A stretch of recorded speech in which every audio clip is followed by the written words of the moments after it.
Jamais cherché à faire du buzz et avoir des élèves. J'ai jamais cherché. J'ai fait le même cours. Il y a des gens, ça profite. Mais non, il y a des choses qui plaisent pas, des choses qui... C'est normal. C'est celui qui aimait tout le monde. C'est un dictateur. Et ils osent pas le dire.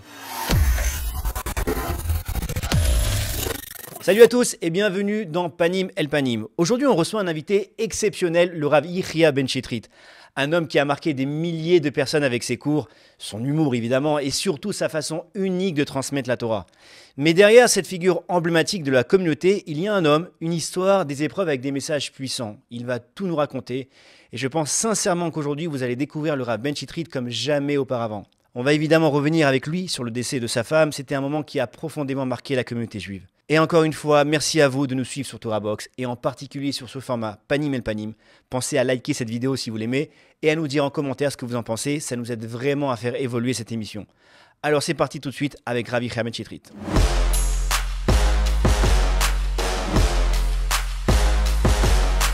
Rav Ben Chitrit, bienvenue sur TorahBox. Merci à vous. Merci beaucoup d'avoir accepté cette invitation. Rav Ben Chitrit, on vous connaît, mais en fait, en réalité, on a pris conscience en préparant l'émission qu'on ne vous connaissait pas vraiment. En tout cas, le personnage qui vous êtes, d'où vous venez, vos racines, c'est ce qu'on va essayer de découvrir aujourd'hui. On va parler de votre style, à vous, votre style unique. On va essayer de répondre à toutes les questions que les gens se posent. On a demandé avant quelles questions vous voulez poser au Rav Ben Chitrit. Voilà, on va essayer de vous les donner. Mais pour commencer, vous êtes né à Colomb-Béchar, en Algérie. C'est ça. C'est une ville un peu spéciale en Algérie où je crois se trouvait un certain Baba Salé, pas celui qu'on connaît, mais son cousin, si je ne me trompe pas. Exactement. En fait, on parle toujours de Colomb-Béchar en Algérie, mais 90% des gens de Colomb-Béchar sont des gens qui viennent du Maroc, de Tafilalet. Donc, c'est tout dans l'esprit de la famille Abersera, de Rabbi Yaakov, de Baba Salé. Donc, on dit algéro-marocain parce qu'en fin de compte, tous les minagim, tous les chants, l'esprit aussi, c'est l'esprit de Tafilalet. C'est pas vraiment l'esprit de... Donc, donc il y avait Baba Salé de Colomb-Béchar, que moi, j'ai quitté à 1 an, mais j'ai entendu plus de Maassim, d'histoires sur Rabbi Shalom. Et aussi, j'ai étudié Rabbi Shalom Abersera, le cousin de Baba Salé, et puis j'ai étudié aussi ses Sfarim. Et c'était mon Moël, donc j'ai eu plus l'occasion de le connaître. Mais c'est vrai que Colomb-Béchar, c'était une ville un peu spéciale dans le sens où je vais n'importe où dans le monde.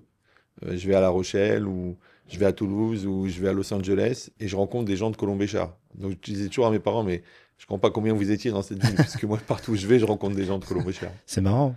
Ouais. Et en parlant de Baba Salé, justement, le Baba Salé qu'on connaît de Nutivot allait aussi des fois à Colomb-Béchar, comme il allait à d'autres endroits pour renforcer un peu le judaïsme. Et j'ai entendu que Baba Salé, quand il allait dans un endroit, il prenait toujours avec lui ses ustensiles de cuisine parce qu'il avait, voilà, il voulait pas peut-être manger dans n'importe quelle cuisine. Mais quand il allait chez votre grand-mère, donc la mère de votre maman, il allait y manger chez elle. Oui, oui, parce qu'en fait, mon grand-père, le père de ma mère, a étudié dans la yeshiva de Rabbi Yaakov à Bersera, à Tafilalet. Après, ils ont émigré en Algérie. Et c'est surtout plus Babado, à Terretro chez nous, que lui, quand il venait à Kenadza, donc qui était à 30 km de Colomb-Béchar, il mangeait que chez lui, parce qu'il avait confiance que en lui. Et aussi, après, dans la famille Benita, aussi la famille de mes grands-parents, il mangeait en confiance. Mais parce que c'était un élève de leur yeshiva qu'il connaissait. Mais c'est vrai qu'il était très, très makpid. D'ailleurs, c'est connu que Baba Salé, ensuite, pendant 25 ans, il n'a pas mangé de viande parce qu'il n'avait pas trouvé le bon shochet. Jusqu'à ce qu'il rencontre le Rav Zawi à Paris. Et quand il a vu sa shrita, il a vu son couteau, il a accepté de manger. En parlant de Rabbanite de Colomb-Béchar, j'ai entendu parler d'un Rabbi Lalou. Je crois que c'était un oncle à vous. Ibalalou. Ibalalou, c'est le père de ma grand-mère. C'est mon arrière-grand-père. Qui avait un rôle spécial là-bas. On me dit qu'il allait de ville en ville pour faire du shalom bayit dans les maisons. Oui, oui. Bon, ça, c'est génétique, du coup. Ouais. J'ai trouvé ça marrant, quand même. Bon, la vérité, je vais pas d'une ville à l'autre. Des gens, ils viennent me voir ou ils m'appellent. Quand je peux, je m'en occupe. Mais lui, il avait cette mitzvah-là. En fait, c'était un commerçant et qui voyageait beaucoup pour le commerce. Mais en plus, qui le faisait aussi pour des mitzvot. On raconte aussi une fois qu'il est arrivé dans un village et les femmes juives étaient très, très mal habillées, pas du tout de sanois. Et il a été chez un couturier, il a commandé du tissu, il a fait couper des robes, et il leur a offert gratuitement. Et ces femmes-là, des années après, elles disaient à ma mère, c'est ton grand-père qui nous a habillés. C'est magnifique. Ouais. On a parlé avec beaucoup de personnes pour préparer cette émission-là. on vous connaît, voilà, vous traversez le monde entier pour pouvoir donner des shiurim et ramener les gens là, tu vois. Et j'ai entendu une histoire hier soir, en préparant l'émission, une histoire assez folle d'une personne qui aurait rêvé d'un rave qui parlait de vous. Oui, parce qu'en fait, c'est ma grand-mère paternelle qui avait demandé à une femme qui s'occupait des accouchements et de préparer les femmes et tout ça, et aussi un peu de les soigner, un peu la gynéco, mais en mode de l'époque. Et ma belle-mère, donc ma grand-mère paternelle, avait demandé à cette femme d'aller s'occuper de ma mère, puisqu'elle avait perdu un bébé. Et donc, bon, à mon avis, ça devait être des soins pour pouvoir remettre les choses en place. Et puis, cette femme-là, elle a négligé. Et alors, quelqu'un est venu en rêve lui dire, mais je comprends pas. On t'a dit d'aller t'occuper de la mort, donc de ma mère, et t'as pas été, alors qu'elle va mettre au monde un enfant qui va ramener beaucoup, beaucoup de juifs à la Teshuvah. Donc, va vite t'occuper d'elle. C'est fou. Maintenant, peut-être qu'il parlait de mon frère. Donc c'est votre maman qui m'a raconté cette histoire en me disant que d'abord, elle a eu une fille en premier. Voilà, donc Donc, elle a elle dit, dit, mais où il est le il est où rabbin? Après, vous êtes arrivé, donc le deuxième. Oui, Et elle a dit, je vais attendre savoir si le rêve se réalise. Bah, au Hachem, c'est plus que réalisé, quoi. Grâce à Dieu. voilà, prochain. Et j'aimerais qu'on parle un peu de vos parents aussi. Oui, Alors, on m'a dit, Joseph, si un jour tu as la chance d'aller passer un Shabbat chez la maman du Rav Ben Chitrit, tu repartiras pas de la maison les mains vides. c'est C'est ça. des gens qui ont un chesed sans limite. Vous parlez souvent de vos parents dans vos shiurim. Ben, en fait, c'est déjà au niveau des racines, c'est-à-dire de mes grands-parents, où ils avaient vraiment une logique comme ça de halakha le maaseh. Par exemple, le père de ma mère, tous les jours, il avait une table pour les pauvres. À part sa table à lui, il avait une table pour les pauvres, et c'est lui qui préparait le repas. Après, il allait, tous les vendredis, il allait à la gare, voir s'il y avait des juifs qui arrivaient pour les inviter. Il allait à la caserne de l'armée. Quand il y avait les fêtes et tout ça, il sortait les juifs, il leur faisait passer les fêtes avec lui. Quand il y avait des orphelins, des gens comme ça, qui étaient un peu abandonnés, bah, il les prenait en charge. Mais quand il les prenait en charge, c'était pas pour un repas de Shabbat. C'est-à-dire qu'il les prenait chez lui, il leur apprenait un métier, il les mariait. Et la même chose pour le père de mon père. Ça veut dire qu'il, lui, par exemple, après sa mort, il y a un arabe qui travaillait avec lui, il a raconté que tous les vendredis, il prenait de l'argent, il prenait de la viande, et il faisait le tour des familles, et il donnait à chacun en leur demandant à condition de ne pas raconter ce qu'il faisait. Il le faisait à des dizaines et des dizaines de familles. Ça veut dire que, c'est ce que j'ai toujours dit dans les conférences, c'est que le chesed, c'est magnifique. Aujourd'hui, on fait un alodon, on fait un chas des Naomi, on fait un Torah box, mais eux, c'était les maassés. Ça veut dire que tu vas prendre la nourriture, tu vas chez la personne, il y a un lien Qui est beaucoup plus fort. humain avec la personne, c'est un autre type de recette. Mais c'est sûr que c'était ancré. Et chez mes parents, c'est pareil. Ça veut dire les gens, ils venaient pour boire un café, ils se retrouvaient à table. En un quart d'heure, on prépare un repas complet. Des cousins, on savait, comme on habitait à Gare de Lyon, tous les cousins de Marseille, de Lyon, s'ils avaient un avion à prendre, un train à prendre, ils savaient qu'ils passaient par la maison. C'était une hospitalité, mais incroyable. On est à quelques jours de Purim, il y avait aussi la fameuse assiette de couscous. Oui, c'était obligatoire de venir à midi, avant le michté, d'aller manger déjà un couscous à la maison chez ma mère. C'était normal. Mais ce que je veux dire, c'est que c'était une impression très bizarre. C'est que quand je voyais la table du Shabbat, quand j'étais jeune, je voyais des lumières, je voyais des scintillements, un peu comme dans les films, quand à l'époque ils mettaient des effets spéciaux sur les assiettes, sur les couverts, genre ça brille de mille feux, et c'était la table de Shabbat pour nous. Et après, quand je me suis marié, et je suis revenu à la maison et j'ai vu, bon, bah, c'est Arcopal, c'était des choses très simples. Mais pour nous, c'était la lumière du Shabbat. C'était très puissant, très très bizarre. Une Shekhinah incroyable, que en fin de compte, c'est pas les beaux services en argent, et c'est une Messirut Nefesh de Shabbat. Parce que mon père, Zichron Ibracha, lui, il était couturier. Quand il est venu, et bon, là-bas, ils ont tout laissé, les magasins, et qu'il a fallu travailler, il avait des possibilités, comme d'autres ont choisi de faire des magasins, des supermarchés, mais comme il y avait le problème de Shabbat, donc lui, il a préféré faire les marchés, et ensuite de tenir un stand de légumes dans un magasin, et après d'être manutentionnaire pendant des années au sentier, et ensuite de refaire une boutique de retouches, mais tout ça pour le Shabbat. Et donc il avait un attachement, une Messirut Nefesh pour le Shabbat, qui, à mon avis, quand je dis souvent, nous, on fait des mitzvot, mais en fait, c'est comme si on prenait le métro.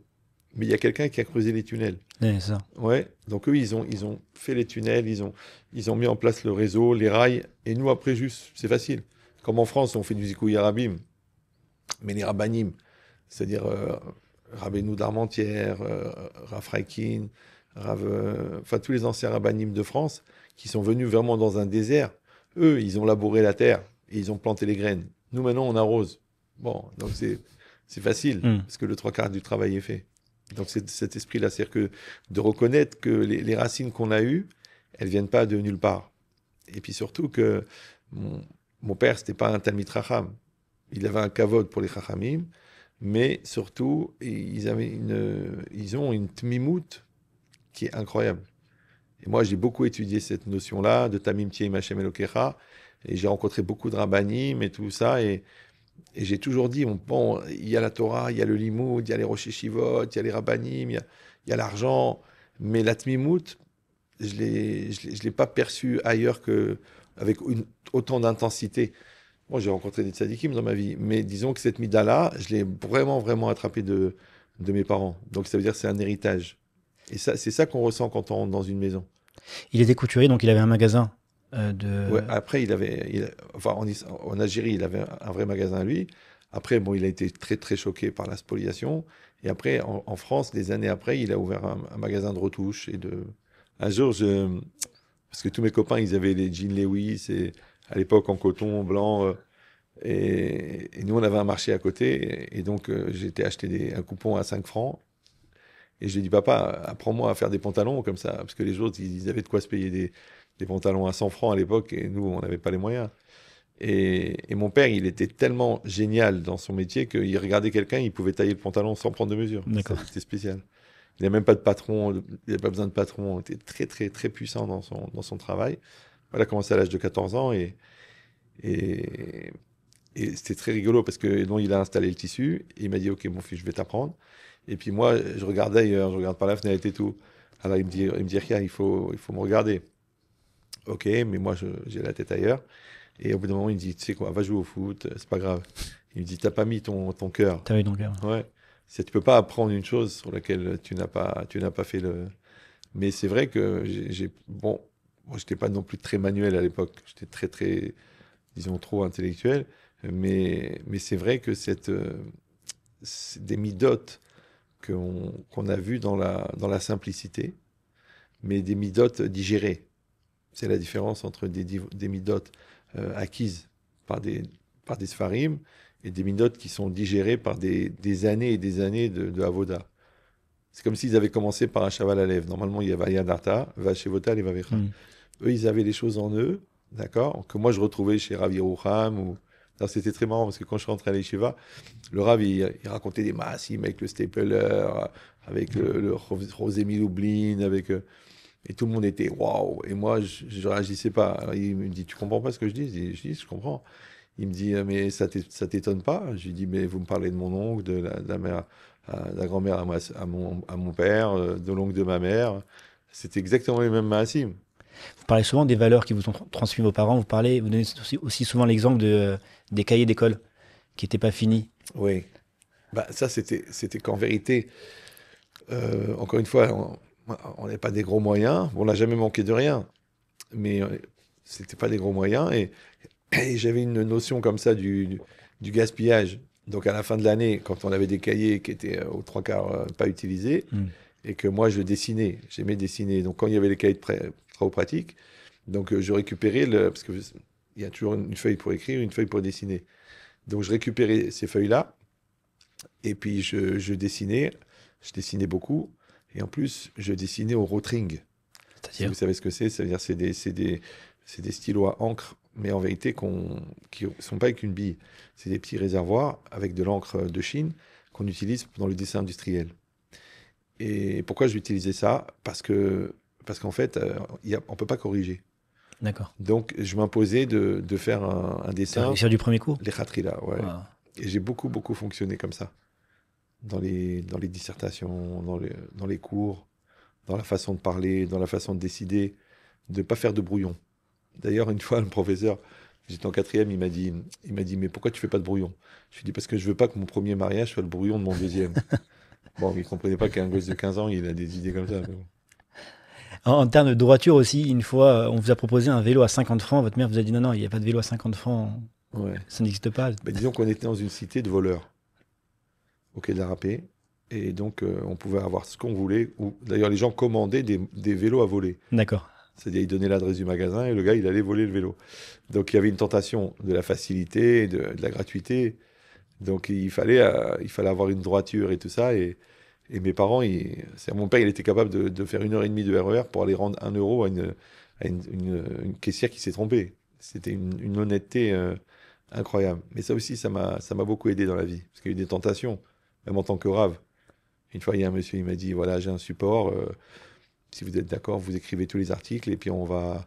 Et je vous donne 2 millions de francs par an à l'époque. Alors j'ai dit, bah, si vous me donnez 2 millions, c'est que vous en prenez 18. Il m'a dit, bon, 20. J'ai dit, je peux avoir un exemplaire? Et je vois Conseil régional de Moselle, mairie de Babata. Je lui dis, mais c'est de l'argent de l'État, ça. Il m'a dit oui. Je fais, écoute, je crois que tu vas aller seul au Guéhinam. Et j'ai pas fait le séminaire de Sherwood, là où on forme les rabbins des bois. De Colombéchard, il y en a qui ont fait l'escale à Marseille avant d'aller à Paris. Vous avez fait l'escale avec votre famille en Israël d'abord, Ouais. pendant un an. Ouais, on est passé par le camp d'Arenas à Marseille, parce que après le bateau, et après on est parti en Israël pour un an. À Nazareth.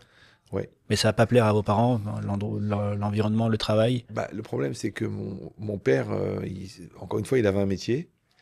Et puis lui, le principal pour lui, c'était de pouvoir pratiquer sa religion. Encore une fois, il n'était pas haredi.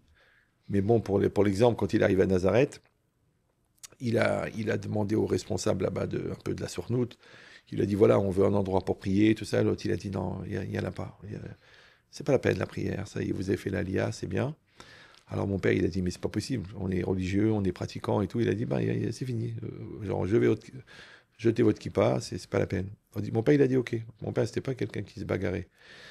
Mais bon, le matin, il s'est levé à 5 heures, il a cassé la porte et il a fait une synagogue, il a mis le Sefer Torah, les chaises, les livres, et il a réveillé tout le monde. Il a dit, voilà, minyan à 7 heures. Et l'autre, il est venu comme un fou. Il a dit, tu crois qu'on a quitté un pays arabe, on faisait la prière tous les jours pour venir en Israël et pas faire la prière. Ok, il était comme ça, très, très, très déterminé. Vous allez grandir en France, suivre une scolarité dans une école non juive, Oui. jusqu'en seconde. Oui, jusqu'en seconde. Seconde. Là, vous allez rentrer dans une école juive, donc seconde, première. C'est ça. Et je crois que vous avez fait une rencontre là-bas avec un professeur qui vous a beaucoup aidé. Non, c'est plutôt dans l'accompagnement de la Teshuvah. C'est-à-dire que bon, on mettait toujours les tefilines, on faisait Shabbat, mais par exemple, on prenait le bus pour aller au Tournelle parce qu'on était ignorants. On n'avait pas du tout la pratique de l'étude. Moi, j'ai fait 13 ans de Talmud Torah, mais j'ai toujours pas appris à faire une Mishnah. À la fin, c'est moi qui donnais le cours. D'accord. Mais il n'y avait pas l'esprit de Hirat Shamayim, mais il n'y avait pas l'esprit de l'étude du tout. Après, quand moi, j'ai rencontré un Rav qui s'appelle Rav Shimon Dahan, Zichron Lebracha, qui m'a pas aidé vraiment au niveau philosophique, mais qui avait une telle Hirat Shamayim que j'étais choqué. J'étais très, très choqué de la puissance de sa crainte d'Hachem. Et moi, en parallèle, j'avais mon parcours de recherche philosophique, dont on va sûrement parler. Et donc, j'étais en fait à la croisée des chemins. Parce que bon, j'étais en pleine recherche. J'ai commencé à l'âge de 14 ans avec des proverbes. Et à 17 ans, je dictais des dissertes de philo au téléphone à des élèves d'Hippocagne. Je n'étais pas vraiment nul en philo. Et le prof, il me disait, ça c'est Kant, ça c'est Goethe, ça c'est... Et moi, j'ai jamais ouvert un bouquin de philo de ma vie. J'avais très peur. Alors, comment on explique ce fait de dicter je dis, j'ai commencé avec des proverbes. On va vous demander plus tard comment vous avez toutes ces connaissances. À chaque fois, vous parlez de plein de choses différentes. Oui, mais parce qu'en fait, c'est une façon d'exploiter la connaissance. C'est-à-dire que j'ai plus travaillé à fabriquer une machine à penser que de fabriquer une bibliothèque de connaissances. Ça veut dire que moi, j'allais me bagarrer avec les gars d'Hippocagne. Bon, ils avaient 30 ans, moi j'avais 17 ans. Mais j'étais Mechadesh des Yisodot, je me cassais la tête. Je vous dis, j'ai commencé avec des proverbes à 14 ans, genre quand tu vois un géant, regarde si ce n'est pas l'ombre d'un pygmée. Des phrases ne jette pas la pierre à ton voisin si ta maison est en verre. Donc c'était des occasions de réfléchir. Après, j'ai réfléchi sur les principes, sur des phénomènes, sur le temps, sur la société, sur la communication, sur la causalité, sur la thèse, antithèse, synthèse, le principe de la démonstration, le principe de la compréhension. Mais j'avais la tête qui bouillonnait. Ça veut dire que j'ai fait moi ce que j'appelle une crise de philo entre 14 et 19 ans. Et je réfléchissais 8 ou 9 heures par jour. Un malade mental. C'est-à-dire que je faisais le minimum pour passer de classe. Je lisais 2000 pages par mois, mais que des classiques, juste pour apprendre bien le français et tout ça. J'ai pratiquement appris le dictionnaire des synonymes. Je n'avais pas une méthode normale. C'est-à-dire que moi, en classe de première, c'était le bachotage dans les écoles juives. Donc le prof, il avait 20 textes, et il donnait le commentaire du texte, tout le monde prenait des notes, et à la fin, on devait recracher ça au bac. Et moi, j'écrivais rien. Alors le prof, il me dit, mais pourquoi t'écris rien? J'ai dit, parce que moi, mon projet, c'est pas de passer le bac à la fin de l'année, c'est d'être prof de français. Donc, À la fin de l'année? Ouais. D'accord. Parce que c'était quoi un prof de français? C'est quelqu'un qui pouvait... Je voyais, il prenait son livre de texte, il ouvrait n'importe où au hasard, il faisait un commentaire de texte. Et je dis, moi, c'est ça que je veux. Je veux être capable de faire un commentaire de texte sur un texte que j'ai jamais lu de ma vie. Alors, qu'est-ce que j'ai fait? En fait, j'ai pris le temps d'analyser les filtres qu'il utilisait pour analyser le texte, le rythme, le vocabulaire, le ton, tout ça. J'ai appris les filtres. Et puis après, quand il y avait un bac blanc, quand le gars il avait son texte, je lui dis, donne-moi le texte, tout de suite. Et je lui faisais le commentaire. Et après, il avait 17, 18. Donc j'ai vu que j'ai développé la capacité. Et j'ai toujours travaillé de cette manière-là. Par exemple, les dissertations. Bon, le prof, il donnait toujours 15 jours avant. Dans les 3 quarts, il faisait la veille. Ah oui, j'ai une chance aussi, une Siyata Dishmaya, c'est que quand j'étais en classe de seconde, parce que j'ai redoublé la 3e, j'ai redoublé la seconde. Bon, en fait, j'avais un vrai problème d'orientation. Et là, quand j'étais en seconde technique, parce que la première seconde, j'ai été un peu emballé parce que je me suis moqué de la surveillance générale, donc ça lui a pas plu. Mais c'est Mina Chamaïm, parce que je suis arrivé dans une école où la prof de français, elle avait l'habitude de travailler avec un peu les cas sociaux dans les écoles de BEP, des choses comme ça. Donc, elle avait mis en place des méthodes. Et ces méthodes-là, des méthodes entre guillemets pour attarder mentaux, quand on les applique à des gens qui ont un cerveau qui fonctionne, ça fait un accélérateur de compétences. Par exemple, pour nous apprendre le résumé de texte, au lieu de nous faire résumer, parce que les gens ils comptaient les mots, monsieur prend combien de mots, 10 mots, 12 mots à la place de 70. Elle nous faisait voir un film par exemple de 5 minutes, et puis elle nous disait, bon, résumé. Donc, tu as compris qu'il faut résumer l'idée, tu ne vas pas résumer les images, de la manière dans le texte. Donc, il faut d'abord faire une analyse de texte avant de faire un résumé de texte. Donc, j'ai appris des méthodes comme ça. Ouais. Et pareil, les transitions. En 3e, j'écrivais des rédactions de 17, 18, 20 pages. Le prof était écœuré. Et moi, en vérité, c'était pour m'entraîner à écrire. Quand ça parlait du roman, par exemple, j'allais citer 70 romans. C'est-à-dire, je connaissais toute la bibliothèque du 12e par cœur. Et vous vous rendez compte quand même que vous êtes hors norme à cet âge-là, quoi. Oui, mais je m'en suis rendu compte après. Après. C'est-à-dire que j'avais pas... Pour vous, c'est normal au moment où ça se passe? Ah oui, moi, je vous dis, passer 9 heures par jour à réfléchir. C'est-à-dire, je basais les devoirs vite fait comme ça. Et puis, je jouais avec les profs. Par exemple, les devoirs à la maison, j'avais 5, parce que je les faisais dans le train. Et les devoirs sur table, j'avais 17, 18. Il me dit, écoutez, je vous sous-note parce que je ne veux pas casser le moral de la classe. Mais je ne comprends pas, c'est l'inverse. Normalement, le gars, il se fait aider à la maison. Il nous sort Victor Hugo. Et en classe, bon, il a une double arthrose des 2 mains et il n'arrive pas à écrire. Donc, mais on était un petit groupe comme ça, 4, 5, des fous. C'est-à-dire que, par exemple, moi, comme j'étais très, très fort en français, en philo, donc je faisais beaucoup de maths et de physique. Parce que je voulais être normal. Je ne voulais pas avoir un des hémisphères du cerveau atrophié. Donc, quand le prof il donnait, par exemple, 4 exercices de maths, nous, on en faisait 40. On achetait des bouquins de maths, on était un groupe de 4. Les exercices de physique. D'ailleurs, les mathématiciens qui m'écoutent, ils me disent « Mais vous avez un esprit vraiment mathématicien ». Alors que moi, j'étais nul en maths. Mais, encore une fois, j'ai bossé pour compenser. Parce que le projet, c'était d'être normal.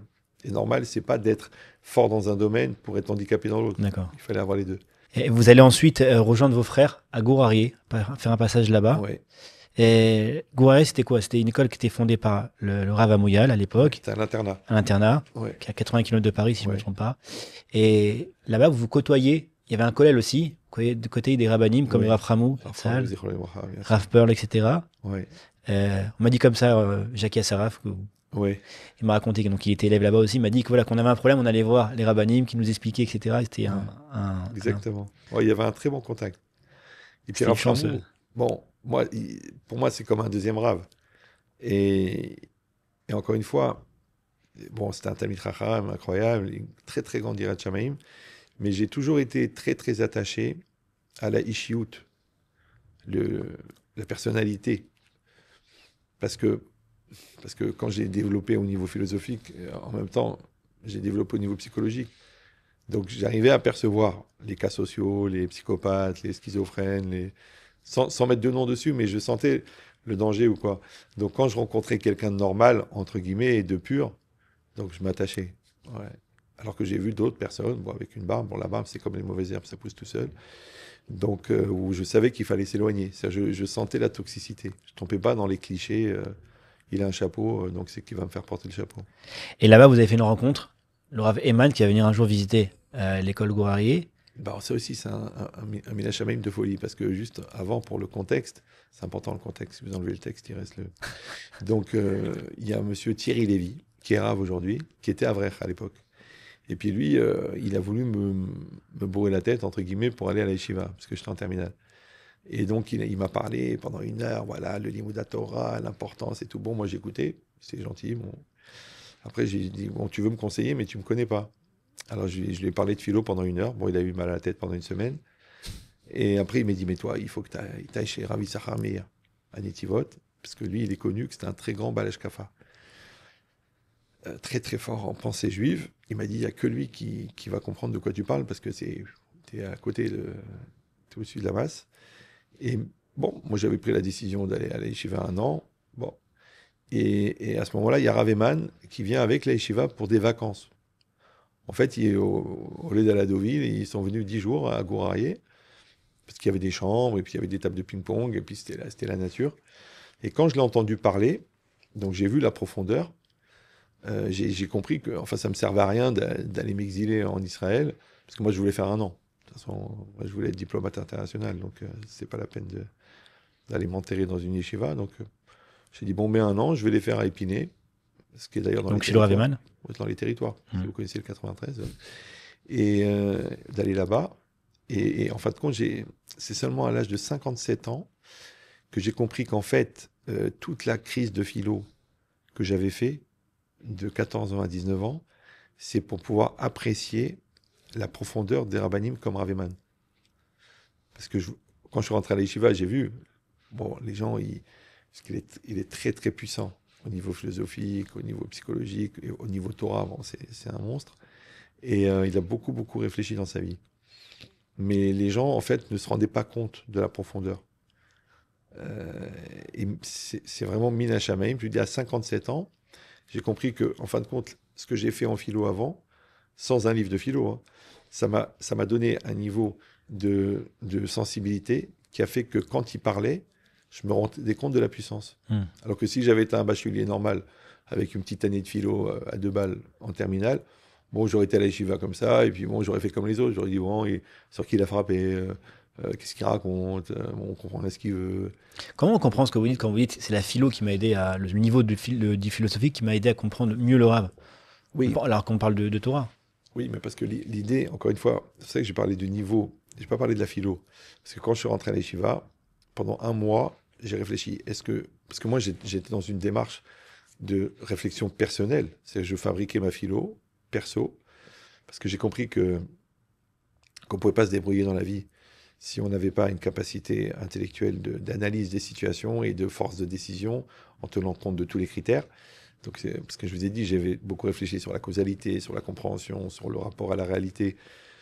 Donc, donc la question c'était, est-ce que je viens pour étudier la Torah ou est-ce que je vais continuer ma démarche philosophique avec en parallèle de la Torah?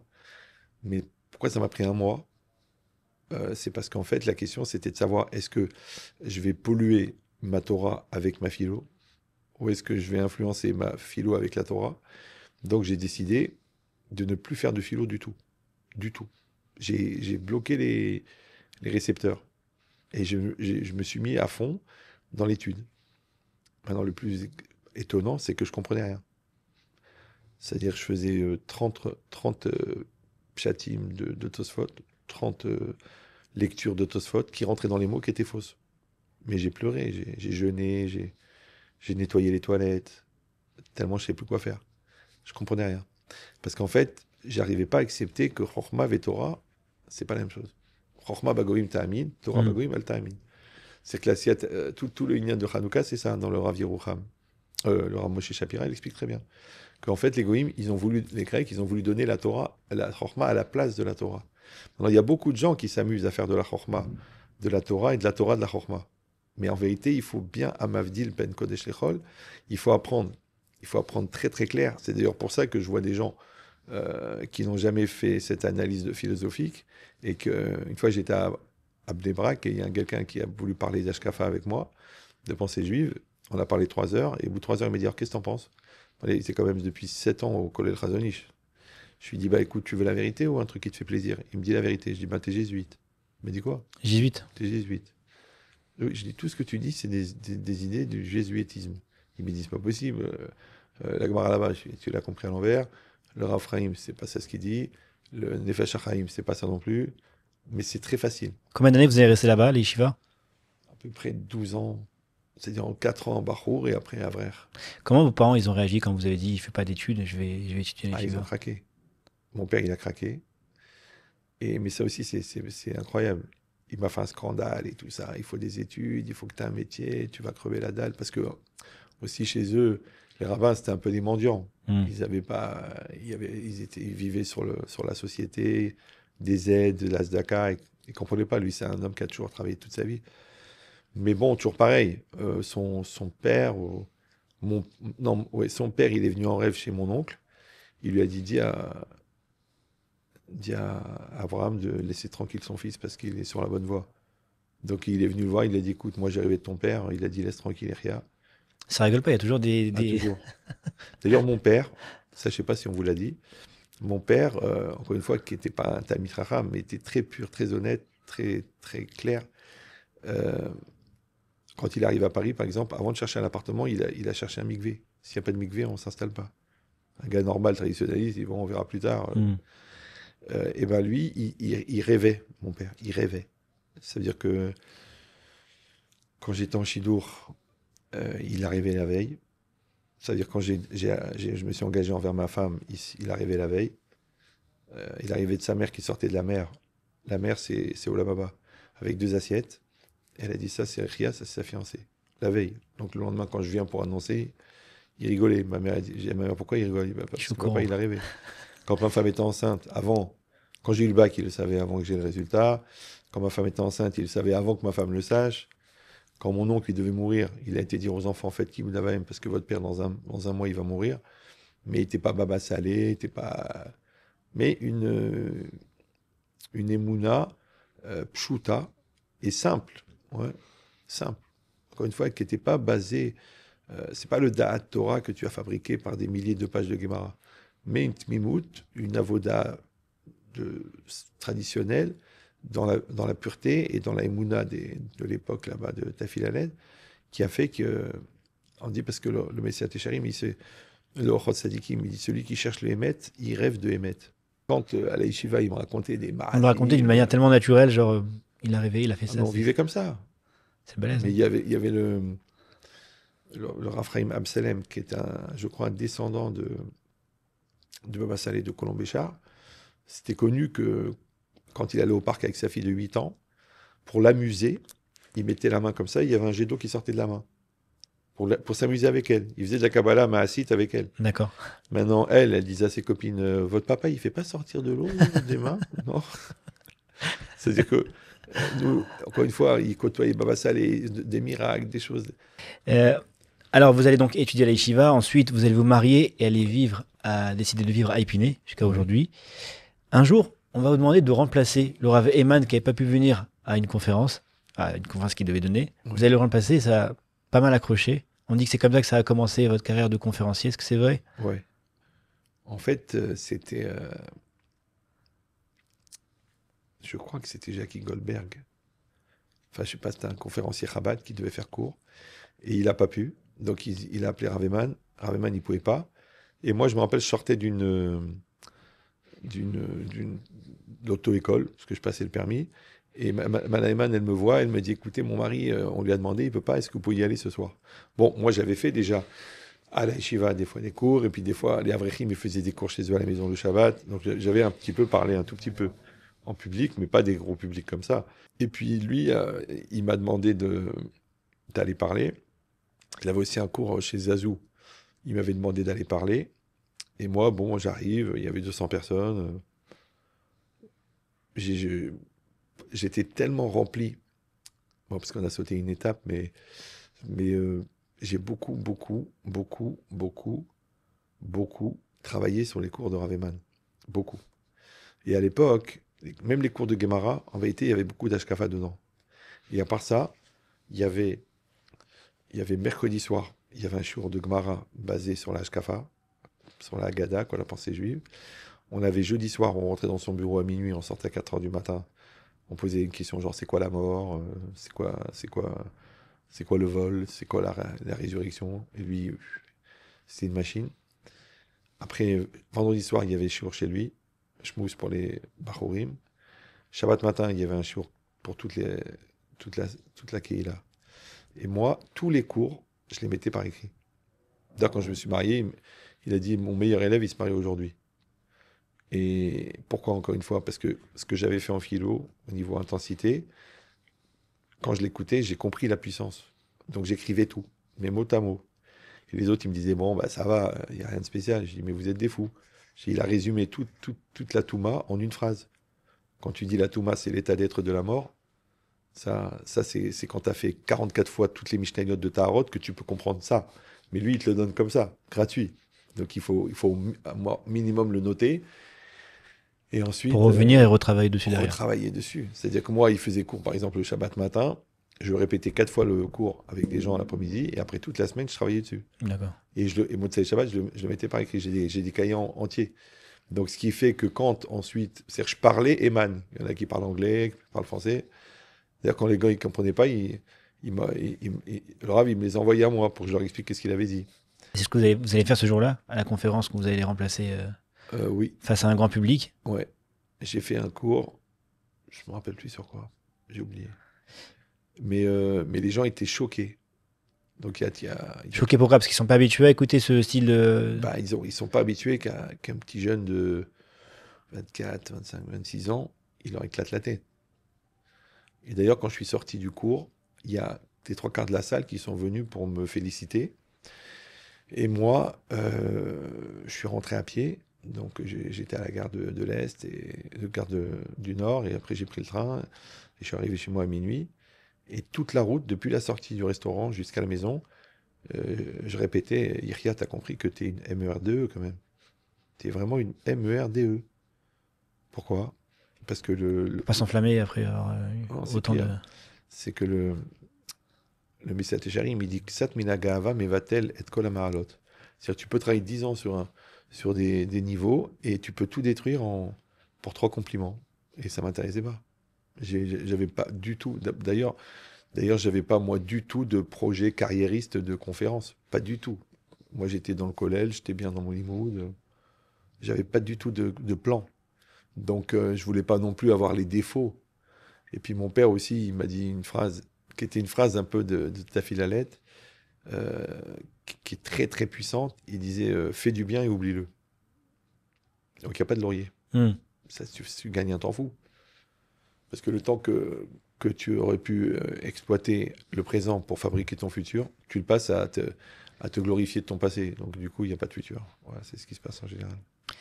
En parlant de cours de conférence, dans les années 90, il y aura le fameux cours du mardi. Voilà. Vous connaissez le cours du lundi du Rav Yitzhak à rue de la Victoire. Et vous, c'était rue Ambroise le mardi. Voilà. Enfin, au départ, ça a commencé à rue Saulnier. Et quand on est arrivé à 140, il n'y avait plus de place. Je suis passé à rue Ambroise Thomas à Rachichoul. Et ça a démarré en 92 avec un cours chez un dentiste, Monsieur Belliti. On était 3. Aucune publicité, rien du tout. du bouche à oreille. Et ça a augmenté comme ça. Après, rue Saulnier, on est arrivé comme ça, 2 ans, 140 personnes. Et après, on est passé rue Ambroise Thomas. Alors là, c'était 400 personnes. Ce qui était un phénomène. Il y avait un truc. D'ailleurs, j'étais tellement choqué du succès que j'allais tous les ans, une semaine en Israël, pour demander des brachot à des tzadikim. Tellement je ne voulais pas croire que c'était à cause de moi, grâce à moi. Pas du tout. Parce que c'était pas rationnel. Parce que là où je démarrais, Marseille, j'ai commencé le cours, 40 personnes. Deuxième fois, on a fait au Gadami 250. Troisième fois, 350. Le gars, il a dit, tu sais quoi, on vient, on essaye Vaufrège. Vaufrège, c'est la plus grande salle de mariage de Marseille. On était 750 personnes, avec des prospectus, photocopies pourries, quoi. À l'époque, pas de réseaux sociaux, Pas de réseau, pas de pub, pas de radio, rien. C'est-à-dire, c'était pas rationnel. On voyait qu'il y avait la main d'Hachem, ou la main du Saptan, je ne sais pas c'était quoi le projet, mais il y avait une puissance qui n'était pas normale. C'est pour ça que j'allais exprès, je payais de ma poche, j'avais pas acheté un avraire, moi. J'allais faire le tour des rabbinim, j'ai rencontré des tzadikim de très très haut vol, et juste pour leur demander une bracha que ça se passe, les Shem Shamaïm, qu'il y ait des Siyata Ishmaïa, que les gens fassent les Shuvah. D'ailleurs, je priais, jusqu'à aujourd'hui, je prie avant chaque conférence. Et surtout, j'étais jamais dans la logique d'organiser. Le cours du mardi, ça s'est fait. Le cours de Toulouse, c'est parce qu'un élève a perdu son frère, on a commencé un cours là-bas. Le cours de Marseille, c'est un élève à moi qui a été muté à Marseille, qui a démarré. Le cours de Lyon, c'est le frère de mon beau-frère qui a voulu démarrer. J'ai jamais cherché. Parce que la logique du rabbin, elle est tellement importante que c'est un petit peu déplacé de croire que c'est ton mérite qui amène la chose. Donc je préférais dire que le mérite du tzibour, il est très fort. Je donne cet exemple du surfeur. Le surfeur, il monte sur une vague. Mais la vague, elle vient de 3 km au large. Et lui, qu'est-ce qu'il fait ? Il sait surfer. Il faut savoir surfer. Mais quand il appuie sur l'arrière de la planche pour un peu lever l'avant, il n'est pas en train de faire la vague. Il fait le surf. Voilà. Donc, moi, je surfais sur une vague qui s'appelle le Srout Arabim, qui vient de 3 km, qui vient de 3000 ans. Donc après, c'est juste d'avoir l'intelligence de rentrer dans le move. Ouais, c'est tout. On vous a beaucoup sollicité aussi dans les années 90, dans les séminaires, Arachim, Moraïta. Tous les séminaires Il y avait une grande demande de Torah à cette époque-là, donc un grand élan de choix. C'était une période. C'est très bizarre. On arrivait à faire des séminaires de 300 personnes, 250 personnes, et avec des balles et tchouva, mais c'est que les gens, ils venaient goy, ils passaient 24 heures et ils ressortaient, qui passent sur la tête, donnez-moi des tefilines. Vous allez avoir un programme de dingue au niveau des déplacements, et comme vous dites toujours, tout ça aurait été impossible si votre femme n'avait pas validé. Et vous en avez beaucoup parlé évidemment récemment. Ouais. Je voudrais qu'on parle un petit peu d'elle. Vous nous avez confié ce mérite de faire une petite vidéo hommage qu'on a fait pour les Shloshim, qui a été diffusée. On a pu découvrir qui elle était, pour ceux qui ne la connaissaient pas. Ça a apporté énormément de choses aux gens. En fait, le parcours que moi j'ai fait au niveau philosophique et tout, elle l'a fait au niveau investissement. Ça veut dire que très très jeune, parce qu'elle venait d'une famille qui n'était pas du tout religieuse, la cache-route, le Shabbat, les fêtes, il n'y avait rien. Et elle, ça lui a monté dans la tête comme ça, un jour de vouloir aller à l'école juive. Et c'était très fort. Pour ses parents, ce n'était pas envisageable. Le Minach Shamaïm, que le Rav de la communauté était froum, et donc il l'a encouragé. Et ensuite, elle est rentrée, elle a rencontré, donc elle voulait rentrer à l'école juive, ils l'ont inscrit au Rincy. Elle a eu coup de foudre avec la famille Toledano, donc les filles Toledano, c'est comme ses frères et sœurs. Et donc, elle allait passer souvent Shabbat là-bas. Donc, d'une famille qui n'était pas chômage Shabbat, elle passait à des ultra-orthodoxes. Et donc, elle a pris ce goût-là, mais toujours avec une soif d'apprendre. Elle a fait sa scolarité. Et après, elle est rentrée au séminaire. Là-bas, elle était très, très active, très positive et tout. Toujours dans une logique d'évolution, de travail sur soi, des midotes et tout. Et après, elle a voulu un Kollelman, au grand désespoir de mes beaux-parents, qui voulaient un avocat ou un médecin. Et après, elle a beaucoup sacrifié pour son mari, pour le projet de l'étude et aussi pour ses enfants. Et puis tout ça, ça veut dire qu'elle a gardé cette dynamique de vie très très forte. Donc moi, j'avais cette logique-là par rapport à l'étude et par rapport à la recherche intellectuelle. Et elle avait ça par rapport à la vie, puisque d'ailleurs, quand on a fait le Shiloh et tout ça, euh, j'avais rencontré un rave du son séminaire. Bon, il a parlé 10 minutes avec moi. Il a dit, j'arrive pas à comprendre qui c'est qui a fait le Shiloh parce que vous êtes très, très, très, très, très, très cartésien. Et elle est très, très, très intuitive. Donc, on voit pas tellement, genre, c'est un papillon avec un Doberman. On n'imagine même pas la gueule des enfants. Et moi, je lui dis, mais moi, je ne veux pas une intellectuelle. Ça m'intéresse pas une fille qui va lire Sartre pendant que l'Arnouna, elle va couler du nez de son fils et que la vaisselle va se cumuler et qu'elle, elle va être en train de fumer une cigarette. Ça m'intéresse pas. Moi, je veux une fille qui a Avata Torah, qui investit, qui est pure, qui est, qui est travailleuse. Et elle, c'est une FIFA de chez FIFA, très très puissante. C'est-à-dire en 5 minutes, elle prépare un repas, elle gère tous les gosses, les emplois du temps, et un GAN de 150 enfants avec 10 ganénettes. Le 4 septembre, tout le programme de l'année est fini. Et c'est un phénomène. Votre fils m'a dit qu'elle parlait beaucoup à Hachem, même quand il y avait quelque chose qui était difficile qui devait arriver. Elle prie tout simplement vers Hachem, aide-moi, et elle était confiante que ça allait arriver. Oui, c'est parce que disons que du séminaire, elle a pas pris la technique au niveau de l'étude, au niveau de l'analyse des textes, au niveau de la connaissance, que ça c'est plutôt entre guillemets un attribut masculin, mais elle a pris le côté émotionnel et le côté dialogue avec Hachem, le côté communion.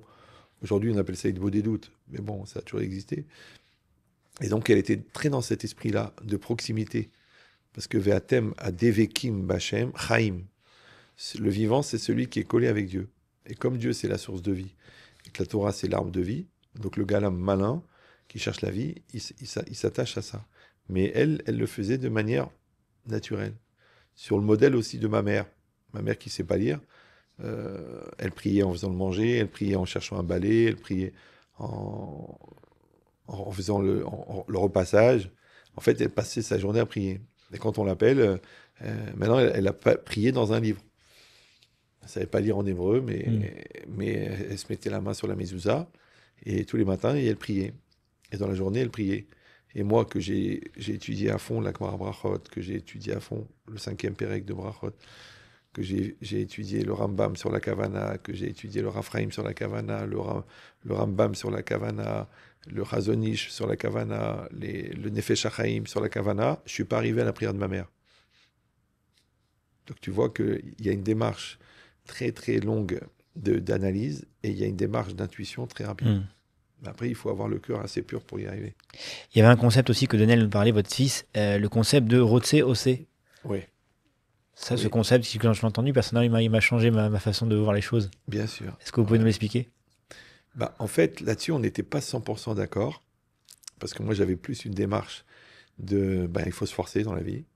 Et elle disait non, le contraire. Ouais, il faut que ça vienne d'une volonté pure, que tu veux le faire et tu le fais. Parce que quand tu veux pas le faire, tu vas le faire à contre-cœur. D'accord. Alors moi, je tenais toujours compte du Yetzirah, qui n'est pas mort, puisqu'on n'a pas retrouvé son cadavre à l'entrée de Bnei Brak. Donc, qu'il fallait faire une Hit-Gabrout. Donc moi, j'étais toujours dans la logique moussarite de Hit-Gabrout, et elle, plus dans une logique un peu chassidoute, de dire que tu dois faire les choses quand tu le veux et quand tu les sens. D'accord. Maintenant, moi, je pense que c'est un niveau de maturité. Faire ce qu'on veut, c'est un niveau de maturité, puisqu'il y a un jeu qui est développé, et il y a la volonté qui est maîtrisée. Alors qu'elle, elle disait, non, c'est un ressenti. Tu te ressens que tu veux et tu le fais. Mais quand tu le fais à contre-cœur ou tu le fais parce qu'on te force, à un moment ou à un autre, la frustration, elle va bloquer. Ouais. Bon, c'était 2 écoles, mais bon, ça a quand même fonctionné. Mis à part son rôle, ses responsabilités dans la maison, elle donnait aussi des shiurim. Ouais. Et assez surprenant, on m'a dit que des enfants n'étaient pas au courant qu'elle s'occupait aussi de défunts femmes. Oui. Ouais. C'est incroyable comment on peut faire une chose aussi grande sans que ses enfants soient au courant. Parce que, encore une fois, elle était dans une logique de discrétion. Elle n'est pas dans un jeu de rôle ou commedia dell'arte, d'accord, de faire des démonstrations et de parler fort. Elle était toujours dans la discrétion, toujours. Faire des choses, faire du bien, aider des gens, aider des calottes, aller laver les morts. Que moi, ça me dérangeait, la vérité. À un moment, je lui ai dit d'arrêter parce que je me sentais pas. Moi, pour moi, c'est très, très, très, très impur, un corps. Et j'ai dit, je sais pas, tu vas au mikvé après. Ça me faisait bizarre. Et elle le ressentait vraiment comme un chesed.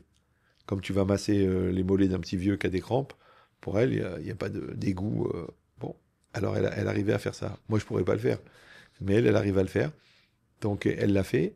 Et maintenant, le fait qu'on ne le sache pas, ça faisait partie de la mahala. C'était exprès. Encore une fois, elle n'était pas démonstrative Hmm. du bien qu'elle faisait. C'est entre toi et le bon Dieu. C'est pas la peine. Sinon, ça veut dire qu'il faut faire le cours Florian, faut prendre une carrière d'acteur. Ouais. Le 2 novembre, elle va recevoir le diagnostic. Mhm. Sa première réaction, son premier réflexe, c'est d'appeler Rabbi David Mito pour savoir Quel est son tikkun? quel est son tikkun, sa réparation. Ouais, ouais. Oui, c'est-à-dire qu'elle avait un rapport avec la maladie, avec la mort, qui était très, très, très. C'est autant elle était très, très émotionnelle et très intuitive, autant elle avait un rapport de conscience très, très puissant. D'accord? C'est-à-dire une capacité de gérer les émotions et tout.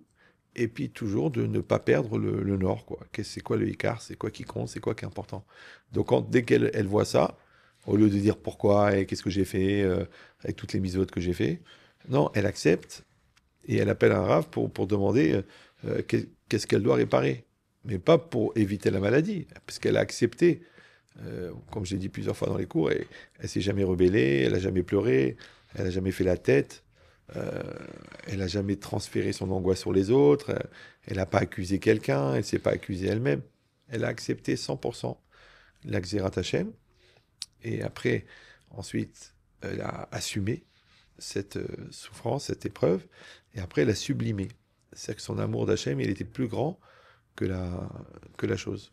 Et jusqu'au bout, pour Hachem, tous les enfants ont pu venir, chacun passe un moment avec elle, on passait jour et nuit, on l'a jamais laissée seule pendant 1 mois et 20 jours. Et après, elle est partie, entre guillemets, détendue. Justement, il y a une question que beaucoup de gens se sont posées. Vous l'avez abordée sans filtre. C'est comment vous avez pu continuer à donner des shiurim, aller en conférence, faire des déplacements, alors qu'elle était malade. Bon, peut-être qu'on nous ne connaissait pas son état, mais vous le connaissez. Vous parlez souvent de cette boule au ventre que vous aviez. Ouais. Bah, la logique, c'est que c'est une logique du shtadlout. D'accord? Bon, tu as un enfant qui est fatigué, perturbé, bah, tu fais shtadlout, tu vas chercher le psy. Tu as une personne qui est malade, bon, la femme que tu aimes le plus au monde, et tu n'es pas médecin, bon, quand tu as fait des télim, tu te dis, bon, puisque je suis un peu connu, je vais en profiter pour faire des conférences. Les conférences, elles sont entièrement dévouées pour sa réfoua. Après, je propose à des gens de faire rentrer Shabbat plus tôt, comme je suis connu, donc ça fait un effet. Je propose à des gens de demander Mechila à des proches ou à des gens avec qui ils ont un problème. Ça fait un effet monstre. Il y a plus que 500 chabourot de groupes de personnes qui ont fait des Teilim. Donc tout ça, c'est quoi? C'est que, encore une fois, moi, ou Bachar Tabachaim, c'est pas une notion philosophique. C'est la vie. La vie, c'est tu choisiras la vie. D'accord? Quand on a perdu le premier bébé, on n'a pas remis en cause. On a avancé. On a eu plusieurs fausses couches, on a continué. On a eu des spoliations, on a continué. On a eu une fille qui a divorcé, on a continué. On s'est jamais arrêté pour dire, parce que quand moi je dis dans les cours que la tristesse, c'est le temps que tu octroies à ta douleur, c'est réel. Moi, je parle jamais d'une chose que j'ai pas acquis. Je parle pas en l'air. Je vais pas faire de la théorie ou faire un copier-coller entre un super chacham. Ça m'intéresse pas. Oh, je l'ai raconté dans les cours qu'on allait. J'ai appelé Rav Schlesinger. Il m'a dit d'aller au Shabbat. Bon, j'ai pas été. Après, on était dans l'avion pour aller l'enterrer. J'ai dit voilà, Rav, j'ai des dates qui sont fixées après les Shiva. Parce que je devais revenir en France le 3 janvier. Et le 5, j'avais cours. Le 6, j'avais cours. Le 7, du 7 au 14, j'avais cours à Miami. Donc j'ai dit j'annule ou non? Il m'a dit non. Maintenant, moi, mon Rav, au niveau de la halakha, c'est Rav Schlesinger. Quand un Rav, il me dit quelque chose, moi, c'est 100%. J'ai pas des discussions, des états d'âme. Non. Parce que on dit Talmid Chacham, c'est que Arum Bedaat ve Ose Tasmu Kabehema. Dans la tête, tu réfléchis beaucoup. Mais au moment de l'acte, c'est fini la réflexion. Donc, c'est de faire un compartimentage pour pouvoir être capable d'être à 100%. Donc, comme moi, c'est la seule chose que je sais faire. Donc, j'ai dit, je le fais. Maintenant, comme je l'avais fait pour sa refoua, je l'ai fait Leilou Nishmata. Pour l'élévation de son âme. Voilà. Mais le plus incroyable, c'est que moi, je l'ai vu, les gens me le disent. Les gens me disent, écoute, depuis qu'elle est partie, le niveau, c'est normal. Parce que déjà, la maladie, elle redonne le sens de l'essentiel. Alors la mort, encore plus. Ouais. Et même quand les gens me disent, mais vous n'êtes pas cassé, vous n'êtes pas... Il n'y a pas très longtemps, il y a une dame. Elle s'est carrément énervée sur moi. Bon, elle me connaît. Elle m'a dit, je comprends pas, vous n'êtes pas énervé, vous n'êtes pas rebellé, vous n'êtes pas en crise, vous n'êtes pas en dépression. Et je dis, écoutez, madame, ça s'appelle l'Aïd Gabrout. L'Aïd Gaber, c'est l'Iot Gever. Gever, t'es un Gever devant la situation. Je dis, maintenant vous, maintenant je la connais. Je lui dis, vous couvrez pas la tête. Elle m'a dit non. Je dis, vous êtes religieuse, mais vous couvrez pas la tête. Bon. Alors je lui dis, déjà, l'Aïd Gabrout, de lutter contre un Yetzerara, de ne pas de se couvrir la tête, vous n'y arrivez pas. Alors comment vous allez accepter de perdre un proche d'un cancer? Où vous allez trouver cette Aïd Gabrout? Donc, entre guillemets, on ne joue pas dans la même catégorie. C'est tout. C'est juste le travail. C'est pas que moi, je suis supérieur ou inférieur. J'ai travaillé sur un domaine. C'est comme si moi, je ne vais pas m'amuser à faire une opération du cerveau. Bah, j'y connais rien. Bon, mais les travails des midotes, je sais ce que c'est. Donc, je peux en parler. Donc, je peux l'appliquer. Maintenant, vous êtes choqué avec votre lecture à vous de mon comportement à moi qui est dans un autre domaine de compétences. Donc, on ne peut pas se comparer. C'est tout. Ben, la vie, c'est pareil.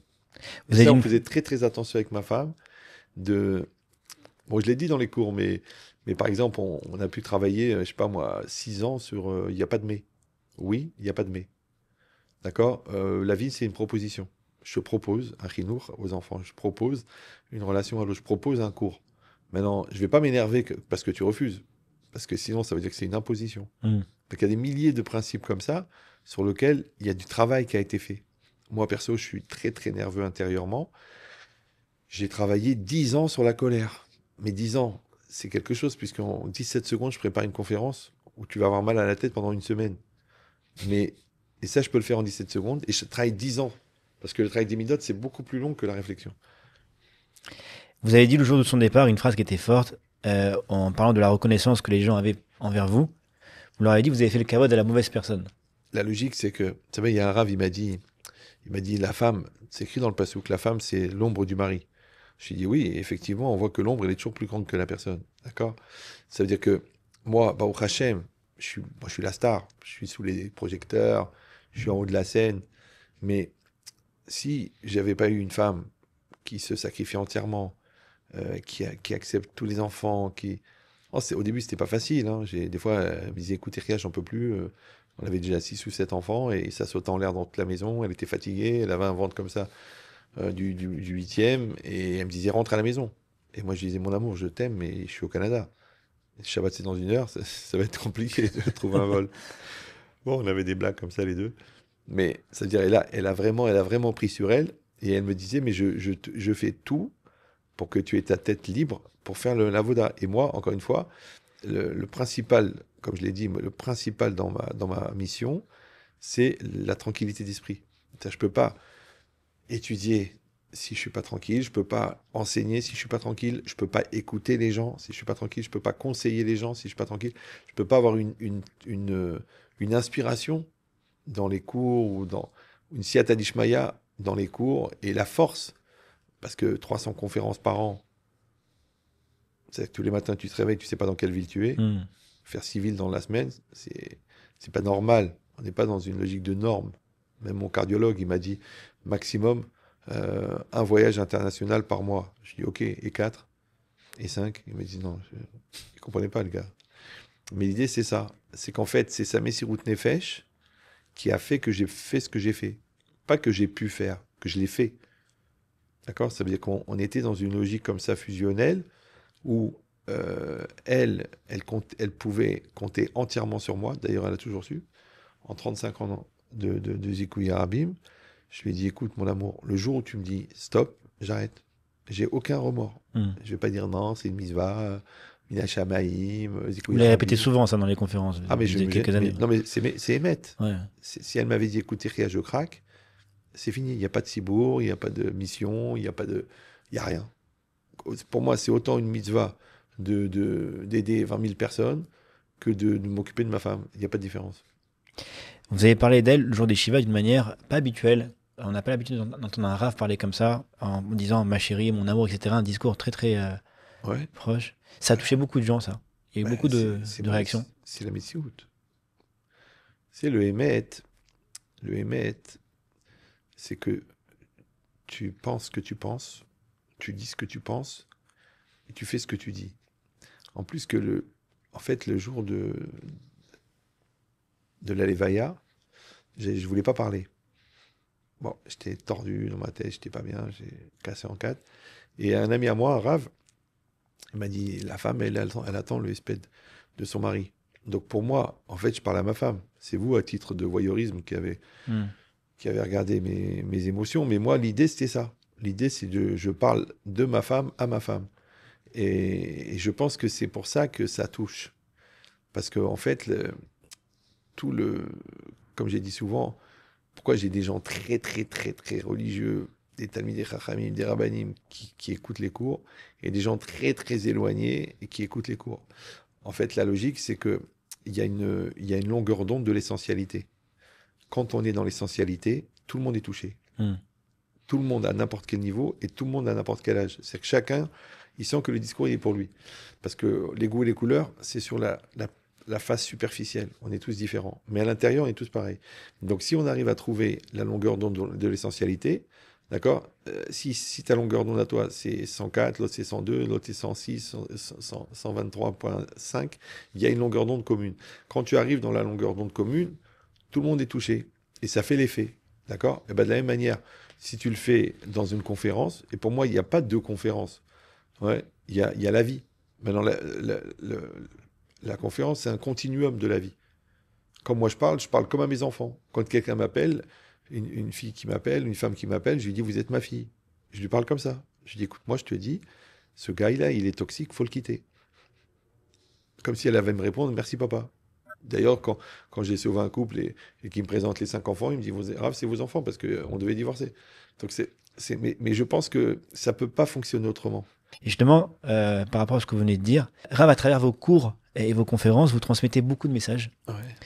Et donc, j'aimerais vous poser des questions sur des questions de la vie que les gens se posent pour rendre plus fort cet échange-là. Je voudrais savoir si je peux vous poser ces questions comme un fils qui poserait des questions à un père. Pas de souci. Si j'étais votre fils, qu'est-ce que vous me diriez si je vous disais qu'au fond de moi, je suis pas certain qu'Hachem, que Dieu existe? Encore une fois, en 2 minutes, c'est même pas intéressant. Parce qu'il faut prendre le temps. Mais l'idée, c'est ça. C'est que, comme quand les gens me disent, est-ce que vous pouvez me prouver que Dieu existe? Je dis, maintenant, dans l'absolu cosmique de l'intellect, il y a une question qui se pose, c'est pourquoi la question, elle n'est pas formulée dans le sens inverse. C'est-à-dire que pourquoi tu dis pas, prouvez-moi que Dieu n'existe pas? C'est que quand tu vois la perfection de la nature, la perfection de l'univers, la perfection du corps humain, c'est impossible d'imaginer que ça s'est fait tout seul. Donc en vérité, c'est surtout de prouver que Dieu n'existe pas, qui est compliqué. Mais que Dieu existe, c'est l'évidence. Ouais, c'est comme si tu vois un stylo dans la nature, tu dis ouais, il a dû se faire tout seul, parce qu'il y a une pression sur du pétrole qui a fait du plastique. La plastique, il s'est fait écraser par 2 arbres. Après, il y a un léopard qui s'est assis dessus, et puis il y a un bout de métal qui est venu, ça a fait un stylo. Il n'y a jamais un Brel qui l'a imaginé, même s'il s'appelait Jacques. Donc, la perfection, elle est le signifiant de. Ouais, quand tu vois une montre à 180 000 euros, tu as bien compris qu'elle n'est pas faite en Inde au kilo. Donc ça, pour toi, c'est évident. Mais quand tu vois la perfection du monde, tu peux t'imaginer que ça s'est fait tout seul. Donc si ça s'est pas fait tout seul, c'est qu'il y a quelqu'un qui l'a fait. Si quelqu'un l'a fait, c'est qu'il avait une volonté derrière. Et cette volonté, il l'a exprimée. Et quand il l'a exprimée, c'est la Torah. Donc où est la question? Donc ça tire en 2 minutes. C'est la vie. Rav, si j'étais votre fils, qu'est-ce que vous me diriez la veille de mon mariage pour que je sois un bon mari? Bah, c'est ce qu'il avait dit à Rav. Il avait dit, quand tu vois les chaussettes par terre, tu les ramasses. Ça veut dire que, premièrement, il n'y a rien d'acquis. Deuxièmement, que ton souci, c'est le sourire de ta femme.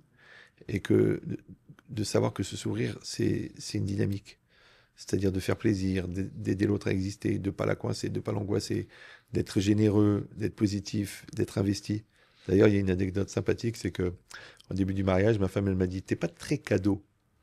Parce que cadeau d'anniversaire, cadeau de naissance, cadeau d'ambiance, cadeau de premier rendez-vous, cadeau de premier bisou. Alors je dis non, Elle me dit pourquoi? Je dis, bah, c'est moi le cadeau. Alors au début, elle m'a regardé avec des yeux bizarres. Je dis, bah écoute, moi, je me suis engagé à la Roupa. D'accord? Tout le travail que j'ai fait, c'est quand j'avais 14 ans, ma réflexion, c'est est-ce que en existant trop, je vais pas empêcher ma femme d'exister? Donc quand un mec à 14 ans, il pense à ça, tu as bien compris qu'à 24 ans, sa vision, c'est pas juste les formes de sa femme. Ok. Donc, moi, je me suis engagé à la Roupa. C'est ça, Ariat Mekoudé Chetli. D'être gentil, d'être investi, d'être souriant, d'être positif, de jamais laisser transpirer mes angoisses, de jamais peser sur la gueule de l'autre, d'être toujours en généreux, toujours lui apporter, de me battre, même s'il faut faire le parterre, pour la gâter, pour lui donner c'est-à-dire que le cadeau, c'est tous les jours. C'est pas l'anniversaire. Ouais. Parce qu'en général, qu'est-ce qu'ils font les gens? Ils offrent un bison, parce que comme ils ont un caractère pourri, l'autre, elle va souffrir 364 jours et qui fait un jour. Moi, c'est l'inverse, moi. Ouais. C'est comme les gens qui partent en vacances dans des vacances extraordinaires. Parce que comme ils vont avoir une semaine extraordinaire, parce qu'ils ont 51 semaines pourries. Moi, je te dis non, je vais faire 52 semaines de bonheur. Et si tu veux, on se fait une semaine pourrie comme ça, juste pour l'accaparer. Rav, si j'étais votre fils, est-ce que vous me diriez que j'ai raté mon rôle de père si mon enfant quittait le chemin de la Torah? Non, non, parce que la meilleure éducation qu'on donne, ça reste une proposition.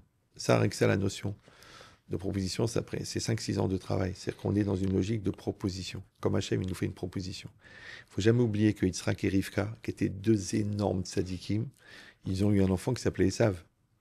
Maintenant, ils lui ont donné la bonne éducation. Ouais. Ils lui ont mis en situation. Ils lui ont mis la Shekhinah, ils ont mis la Kedusha, ils ont mis l'amour, ils ont mis la Torah, ils ont mis la Telecha, ils ont mis tout ce qu'il fallait. Mais l'éducation n'enlève pas le libre arbitre. Mais on ne dit pas ils ont éduqué Esav comme ils ont éduqué Yaakov à la fin de la même manière, on va dire. Il y a le Rav Shimshon Raphaël Hirsch, il dit que leur erreur, ça a été d'éduquer Esav comme Yaakov. C'est-à-dire que tu as un enfant qui peut s'asseoir 6 heures devant une Gemara, et l'autre, il a besoin de faire 2 heures de foot. Donc, il faut adapter. Ça, c'est sûr. Ça, Hanor, Anar, Alpi, Darko. Darko, c'est pas le masculin de Darka. Ça n'a rien à voir. D'accord? Donc, chaque enfant, il a son derrière. Maintenant, il peut y avoir, encore une fois, ce type d'erreur. Mais ce type d'erreur ne veut pas dire que la maladresse des parents va légitimer la véra de l'enfant. Il a le choix. Maintenant, après, il y a les gens bêtes, les gens qui crient, les gens qui frappent, les gens qui insultent, les gens qui pourrissent, les gens qui castrent mentalement, les gens qui donnent une image de la Torah qui est incohérente. Parce que tu es un rave et tu vas avoir des prostituées. Ne dis pas, mon fils, je l'ai influencé ou non. Bah, évidemment il n'est pas influencé par les avérotes, il est influencé par l'incohérence. Donc ça, de ce côté-là, il y a une logique de responsabilité. Mais encore une fois, l'enfant, il aura toujours le libre arbitre. Vous êtes spécialisé dans les thématiques du couple et d'éducation. C'est quelque chose que vous avez choisi ou Pas du tout, pas du tout. Comment vous êtes J'ai subi cette réputation. Pourtant, vous êtes spécialiste du couple et de l'éducation. Oui, mais enfin, en vérité, la logique, c'est quoi? Moi, au départ, j'ai étudié la Torah. Après, je m'intéresse à la profondeur. Après, dans la profondeur, sur les phénomènes, sur les systèmes, et après, j'arrive aux personnes. Maintenant, c'est idiot à dire, mais la personne, c'est beaucoup plus facile à comprendre que des phénomènes très profonds de pensée juive ou de philosophie. Donc, on se balade à l'intérieur de la personne. C'est presque mécanique, d'accord? C'est prévisible. Donc, après, ce qui s'est passé, c'est que les gens, quand moi je faisais une conférence sur le temps, ils ne sont pas venus me dire c'est quoi la notion du présent absolu. Ils sont venus me dire ma femme arrive tout le temps en retard. Donc maintenant, ça m'a engagé dans le Shalom Bayit. Et moi, j'ai commencé à aider des gens. Mais je n'ai pas du tout ce projet. D'ailleurs, quand des gens me disent je voudrais faire une formation, je dis je ne comprends pas, t'es fou, t'es malade. Mais va vider les toilettes. Qu'est-ce que c'est en train de. Ouais, parce que c'est. Moi, je l'ai fait encore une fois en tant que mitzvah. D'ailleurs, j'ai arrêté de le faire parce que ça m'épuise de m'occuper de gens qui ne veulent pas grandir. Mais je l'ai fait sur plus de 30 000 couples. Et j'ai jamais choisi ce rôle. Et j'ai jamais été formé pour ce rôle et j'ai jamais lu de bouquins sur ce rôle. Mais l'idée, c'est de dire qu'on veut aider quelqu'un. Maintenant, aider quelqu'un en expliquant une Gemara, aider quelqu'un en lui apprenant à gérer sa colère, ou aider quelqu'un pour lui donner des clés pour construire son couple, pour moi, c'est une logique de Ve'afta l'iracha kamocha. Comment on fait pour se protéger, pour pas craquer quand on entend des histoires folles, l'une plus que l'autre? Ça, c'était tout au début, quand j'ai commencé à donner les cours. Le Rav Israël de Sarcelles, très très grand sadique, je l'ai appelé. Je lui ai dit, écoutez, Rav, moi, je fais des cours. Moi, j'étudie au collège et je donne des cours. Donc, quand les gens m'appellent, ils ne m'appellent pas pour me demander une question sur le Paraditrak ou sur le Raphaïm. Ils me disent, voilà, j'ai touché ma belle-fille, J'ai dit, je vais devenir fou. J'ai posé cette question-là. Qu'est-ce qu'il m'a dit le Rav?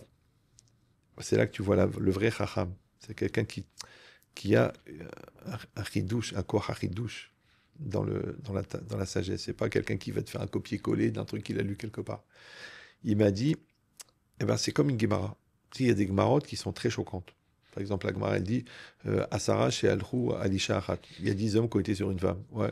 Alors, toutes les Sheelot, est-ce qu'elle est permise, elle est interdite, qui c'est qui est Chayav, le dernier, le premier, l'enfant Imamzer, si elle tombe enceinte de qui Bon.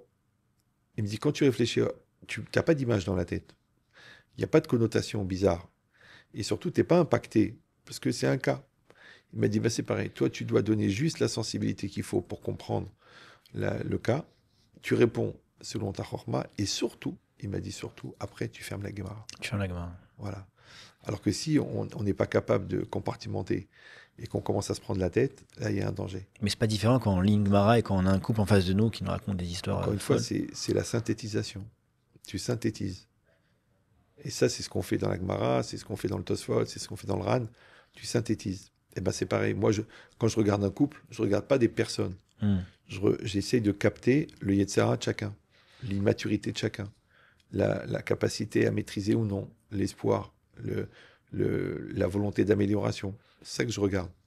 Mais les circonstances, à la limite, c'est même pas intéressant. De toute façon, 99%, c'est du satan. Qu'est-ce que tu fasses? Tu veux faire un bilan de l'immaturité cumulée pendant des années. Moi, je préfère que me dire qu'aujourd'hui, il y a une prise de conscience et qu'on a compris qu'on veut être guéver et que ce guéver, c'est quelqu'un qui va justement maîtriser son Yetzirah et que si chacun le fait de son côté et que les deux, on le fait au profit du couple, alors on va commencer, c'est dommage que ça soit après 22 ans de mariage, mais on va commencer la construction du couple. D'accord. Est-ce que vous fixez des limites quand vous faites des conférences? Tout à l'heure, on parlait de votre femme justement qui vous envoyait comme ça à travers le monde pour faire des conférences. On m'a dit qu'une fois, vous avez voyagé à New York, vous avez enchaîné 4 conférences d'affilée, Ouais. alors que vous n'avez pas dormi depuis 48 heures. Non, j'ai fait pire. J'ai fait un séminaire à Paris, je ne sais plus, chez Vetachim ou je ne sais pas quoi. Donc c'était vendredi Shabbat. Dimanche, j'ai pris l'avion le matin. J'ai été à Montréal.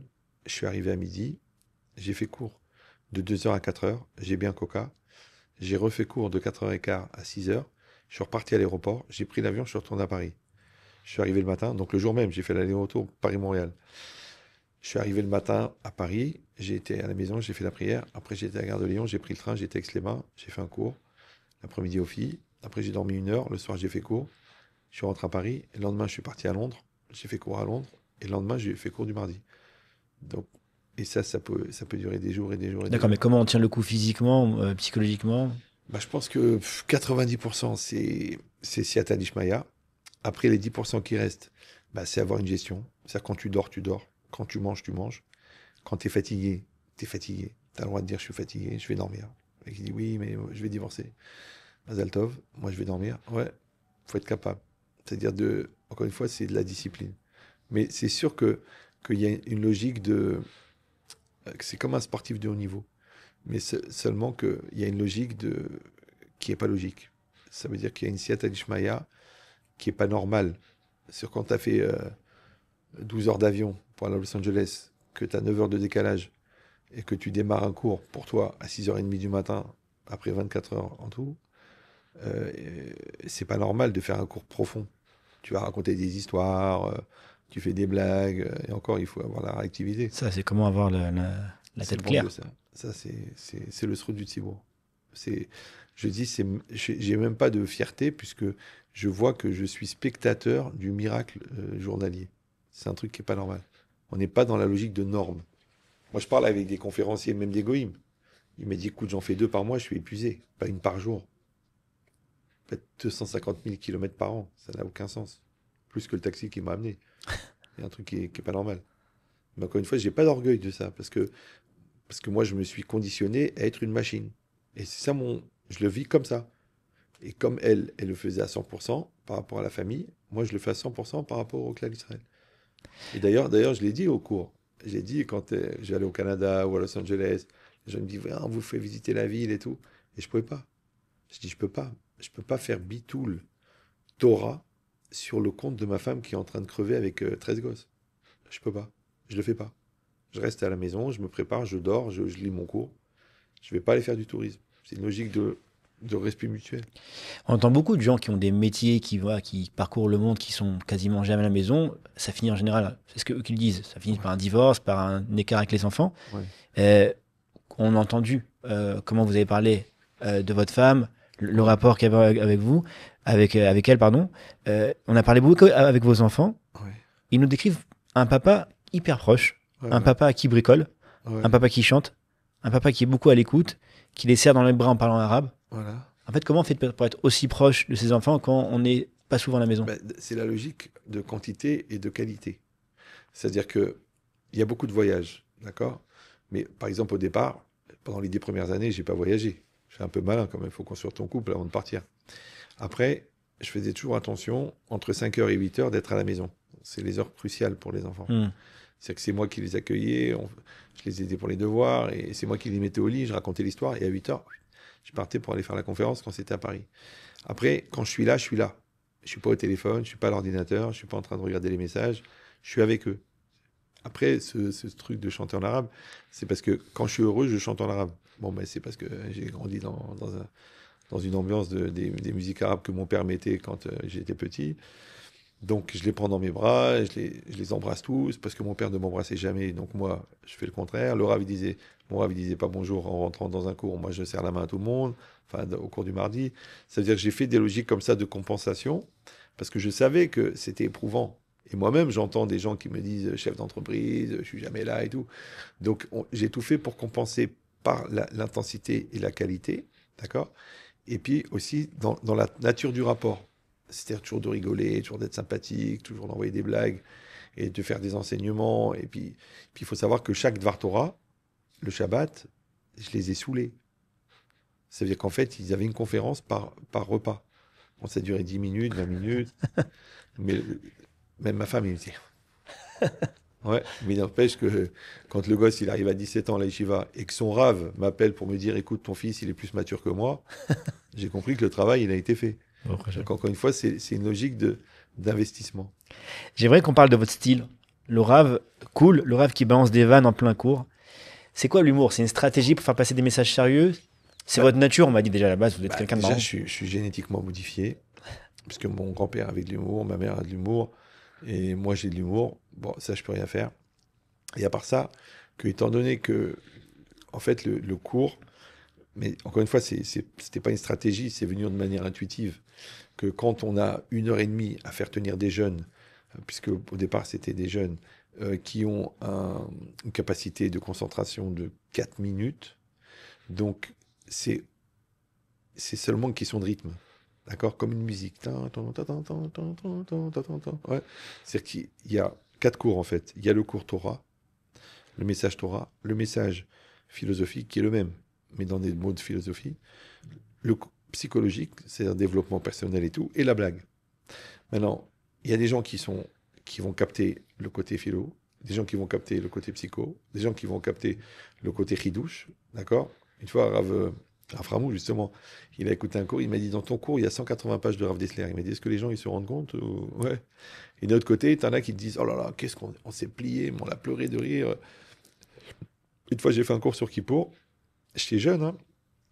Les gens, ils ont fait pipi sur eux, tellement ils ont rigolé. Et après, la semaine d'après, je les ai vus, après Kippour, il m'a dit, Rav, j'ai jamais pleuré comme ça de ma vie. Je dis, en fait, vous avez fait passer les messages qu'on n'aurait jamais pu absorber au niveau culpabilité, la gravité de la faute, la touma, l'impureté de la faute, la vera, goré, tavera, qu'un gars normal, au bout de 3 phrases, il bloque, il ferme les écoutilles et il ne peut plus écouter parce que c'est une angoisse. Mais la logique, c'est que l'humour, c'est un lubrifiant. C'est-à-dire qu'il fait passer les choses. Et puis des fois, une blague. Tu vas expliquer pendant une demi-heure à une fille que c'est très grave de coucher avec un garçon, alors que tu fais une blague, et l'autre, c'est fini. Personne ne la touchera. Hein. C'est terminé. Hein. Je dis, tu rentres chez le pâtissier, donc il y a une tarte aux fraises, et puis il y a le pâtissier qui est là, et il y a toi, et toi, tu dis, je peux prendre une fraise? Alors tu dis, mais monsieur, elle est à vendre la tarte. Oui, mais une fraise. Ah, d'accord. Alors tu prends une deuxième, je prends une troisième. Et puis après la crème, tu dis, bon, elle est foutue, donc je peux m'en rendre la crème. Alors qu'est-ce qu'on fait avec la tarte? Le fond de tarte. Je dis à la fille, tu vois, t'as compris, c'est toi la tarte aux fraises. Maintenant, quand tu laisses le gars prendre la fraise devant ton père, quel pâtissier. Est-ce que tu pourras dire un jour, ramène ta fraise? C'est fini, tu l'as mangé. Maintenant, moi, j'ai fait une blague. Ouais, mais c'est fini. Hein, Elle a compris le message. Elle n'est pas religieuse. Où je dis, t'es à 4 heures du matin, ça fait 2 ans que vous vous connaissez, vous n'êtes pas religieux. Et puis t'es en mini-jupe. Et le gars, il dit, bon, écoute, il faut qu'on le fasse. C'est normal, on se connaît, je t'adore. Alors, et puis j'ai envie, et si je le fais pas, je vais mourir. Alors je dis, bah, tu regardes bien le gars dans les yeux. Et tu lui dis de la part de Rav Chetrit, crève. Maintenant, je l'ai fait 1000 fois, ces blagues. Les gens, ils éclatent de rire. Et en plus, je rajoute, à la fin, je dis, ben, jamais une fille, elle m'a appelé pour dire, bah, il est mort. Il est mort. Je dis, par contre, si toi, tu fais la vera, c'est toi qui vas mourir. Il y a un truc qui va mourir en toi. Et lui, dans sa tête, lui, ça va mourir parce que lui, il te regarde comme une personne. Mais si tu utilises pour ses besoins équatoriaux, tu deviens un objet. Donc voilà, c'est des petits jeux de mots comme ça, mais ça fait l'effet 100 fois plus que 3 conférences sur la Stéout et sur la Kedusha.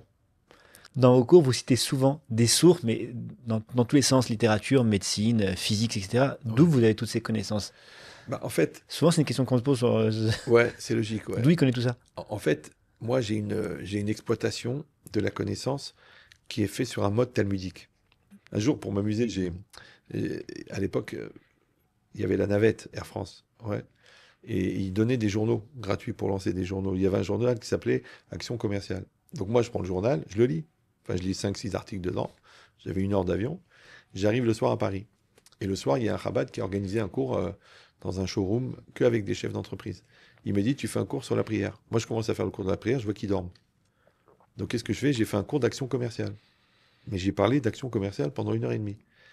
Maintenant, en fait, j'ai pris les sodotes de la Torah, Varimayotsi Minalev, le Dibour, qu'est-ce que c'est, comment ça fonctionne, quel rapport entre la Neshima et la Neshama, mais j'ai donné avec les clés, avec les langages que j'ai pris dans le journal du matin. C'est-à-dire que j'ai traduit en action commerciale des Yesodot, des Chachamim. Maintenant, les gars, ils viennent me voir à la fin, ils me disent, écoutez, je travaille dans la formation en action commerciale, ça fait 10 ans. Il me dit, mais vous avez 20 ans d'avance sur nous, c'est pas possible, d'où ça sort? Ça veut dire quoi? Ça veut dire que, justement, de chercher le côté universel, parce que dans un rapport de pédagogie, tu es obligé de parler dans un langage que l'autre comprend. C'est comme si toi, je te parle en Ouzbékistan. Toi, tu parles pas la langue. On ne se comprend pas. Alors, le Rav Wolbe, il dit « Emet chez Enomatim qui mat sheker ». Une vérité qui n'est pas adaptée, c'est presque un mensonge. Donc, en vérité, c'est de trouver le son universel qui fait que tout le monde entend. C'est pour ça que j'ai dit que je parle en psychologie, je parle en Torah, je parle en humour, je parle en science, je parle en physique, je parle... Donc j'avais fait un cours sur le rêve, et Mina Shamaim, je tombe sur un science et vie spécial cerveau. Mais pour moi, c'est un message de Dieu. Je le prends, je le lis. Alors quand je vois que les conclusions du CNRS de l'époque, elles étaient écrites dans le Rabbeinu Behaye, ouais, 800 ans avant, pour moi, c'est logique. C'est-à-dire que le bon Dieu, il m'a donné un référent. Ce qui fait que quand je vais parler devant un public à Toulouse de médecins, je vais leur donner des éléments que les mecs ils disent, écoutez, combien d'années de médecine avez-vous fait? Alors que moi, j'ai jamais fait. Donc en vérité, encore une fois, tout ça, c'est par rapport au passé de réflexion en philo, qui fait qu'on peut unifier les chormot. Moi, ce qui m'intéresse, c'est pas de faire une démonstration de sagesse. C'est que le mec, à la fin, il a compris. Maintenant, lui, il a compris parce qu'il est scientifique. Encore une fois, j'ai dit une bêtise au niveau science, au niveau physique. J'ai dit, genre, à la vitesse de la lumière, la matière, elle implose, d'après Einstein, alors qu'elle explose. Je sais pas, ou l'un ou l'autre. Il y a un gars, il vient me voir, c'était dans un séminaire. Il vient me voir, il me dit, écoutez, monsieur le rabbin, je voulais vous dire que, en fait, c'est faux. Ce que vous avez dit, c'est faux. C'est pile l'inverse. Mais je suis physicien, donc je peux vous dire que ce que je vous dis, c'est 100% sûr, mais c'est pas important. Votre sujet est beaucoup plus important que cette vérité sur Einstein. C'est que j'ai compris que le gars, il a vu que j'étais pas compétent, ouais, et que c'était juste une illustration, mais que le message à faire passer, que genre, à la vitesse de la lumière, tu vas exploser ton couple, ouais. Ouais, c'est le plus important. Voilà. On peut pas ne pas vous demander votre avis sur Torah Box, sur son style. Vous avez fait beaucoup de collaborations avec Torah Box, notamment dans la diffusion de livres, etc. Ouais. Torah Box vous sollicite souvent pour des questions sur la communauté. Savoir ce que vous pensez de manière générale sur c'est extraordinaire. Sur son style. Tout ce qu'ils font, c'est extraordinaire. D'accord. Moi, il y a certains styles, par exemple, de sketch ou quoi, que bon, j'approuve pas ou quoi, mais je vais dire, pour moi, il y a Bitul Berov. C'est-à-dire que la majorité est positive. La majorité, Il y a des millions de gens qui sont touchés. La majorité, ça part d'un grand cœur. La majorité, ça fait vivre d'Avrechim, ça fait vivre des familles, ça aide des gens, c'est des campagnes, ça aide les soldats. C'est-à-dire que c'est tellement un diamant multifacette que ça ne me dérange pas qu'il peut y avoir deux ou trois choses qui sont ébréchées. D'accord? Parce qu'encore une fois, ça serait bizarre. Parce que En Sadik Baretz, Asheria Setov et ce qu'on regarde à la fin, c'est qu'est-ce qui ressort chez les gens. S'il ressort chez les gens qui veulent aller à la prière, qui veulent s'arranger avec leurs femmes, qui veulent avoir une relation avec le divin, qui vont faire attention à ce qu'ils disent à leurs enfants, maintenant que c'est passé par un chiour, c'est passé par une sheila du Rav Dayan, c'est passé par un sketch, c'est pas très grave. C'est pas très grave. Ouais. Mais le bon Dieu, il nous fait passer des messages. Des fois, tu vois un feuilleton, tu comprends un truc. Tu dis, j'aurais préféré que ça passe par un chiour. Ouais. Mais t'as compris, non? Comme je vous ai dit au début, on a demandé à des gens les questions qu'ils voudraient vous poser. Donc, il y en a beaucoup qui sont passés déjà depuis le début de l'émission. Et il y a un truc qui est revenu souvent. C'est certaines phrases que vous dites pendant les conférences. Ouais. Alors, j'ai pris 4 exemples. Ouais. Merci d'avoir sacrifié une soirée télé. Ouais. Vous allez économiser 7 ans et demi d'Yeshiva et 10 ans de fac en 1h30. Ouais. Des preuves de psychanalyse, réécoute secours 1000 fois. Ouais. À 17 ans, comme vous l'avez dit tout à l'heure, je dictais des disserts de philo à des élèves d'Hippocane. Ouais. La question, c'est quoi le but de dire ça? Est-ce que vous n'avez pas peur de créer une distance avec certaines personnes qui s'en sentiraient moins intelligentes? Ouais. C'est-à-dire qu'on a compris que le Rav, il était très très calé. Ouais. Il y a quelqu'un qui... Pourquoi nous le faire ressentir, quoi? Il y a quelqu'un qui m'a dit ça à Los Angeles. Elle m'a dit, mais pourquoi vous avez besoin... Genre, on a compris que vous êtes intelligent, c'est à quoi ça sert. Mais en vérité, moi, je le fais, d'abord, je le fais les Shem Shamaïm, et d'un côté, c'est vrai que ça prend le risque de complexer certaines personnes qui n'ont pas fait, parce qu'ils vont dire, moi, à 14 ans, j'étais en train de jouer au baby-foot. Ouais. Mais d'un autre côté, et moi, je le fais dans cet esprit-là, donc je pense que c'est, dans les 3/4 des cas, c'est ce qui passe, c'est que ça donne de l'ambition. C'est-à-dire que c'est possible. Parce que la vérité, moi, j'étais pas le meilleur de la yeshiva, du tout. Je suis pas un vrai Talmid Chacham dans le sens de connaître le chasse et je suis pas possèque halacha. Bon, j'ai une spécialité dans la pensée et dans la transmission et j'essaie d'utiliser au mieux ce que le bon Dieu m'a donné. Et tous ces petits détails-là, en fait, c'est juste des accroches de concentration. D'accord? Quand je dis aux gens, vous allez gagner 10 ans, BMN, je le pense. Ça veut dire que j'ai 1h30 pour faire gagner 10 ans de maturité. Et maintenant, moi, je ne l'ai pas dit parce que moi, je le pense. Je l'ai dit parce que des psychologues, ils me disent, écoute, dans ton cours sur la joie, il y a 1 an de thérapie. C'est que tout ce que tu as cumulé en étapes et en lien de causalité, nous, c'est ce qu'on fait en 52 séances en 1 an. Toi, tu le fais en 1 heure. Donc, je sais que... Mais est-ce qu'on ne pourrait pas leur répondre à eux, comme vous dites souvent, moi, j'ai pas une piscine à payer, etc. Donc, j'ai pas de temps à entretenir les gens pendant 52 séances. Ouais. J'ai qu'une séance, alors... Oui, mais encore une fois, c'est juste des phénomènes d'accroche. C'est comme tu peux manger sans épices. Pourquoi tu mets des épices? Ah, ça donne du goût. Ouais. Alors c'est pareil. Ça va encourager quelqu'un ou ça va énerver quelqu'un, mais il va être là. Et moi, ce que j'ai besoin, c'est qu'il soit là. Il n'y a pas le risque de le faire quitter s'il s'énerve? Écoutez, moi, ce que je vois, c'est la majorité. C'est qu'il y a de plus en plus de monde. Normalement, il devrait y avoir moins en moins de monde. D'accord? Comme une fois, quelqu'un il m'a dit, oui, mais votre façon de faire des blagues, est-ce que c'est pas une forme de manipulation mentale? Je dis, premièrement, il y a une porte. Donc, si tu as envie de sortir, tu sors. Deuxièmement, tu restes parce que tu as aussi envie de te marrer. Troisièmement, tu as vu que le message, il est beaucoup plus profond que la blague. Et quatrièmement, si tu as réfléchi, tu verras qu'il y a exactement le même message dans la blague. Mais après, ça, il faut avoir l'objectivité intellectuelle de ne pas être gêné par le fait que ça te fait marrer. Justement, je voulais aborder le fait que voilà, depuis 2012, vous êtes présent sur YouTube, vous avez 40 000 abonnés sur Insta. J'ai fait le compte, depuis 2019, vous avez en moyenne 1 million de vues chaque année sur YouTube. Vous passez quasiment tous les soirs à vos shiurim en live. Ouais.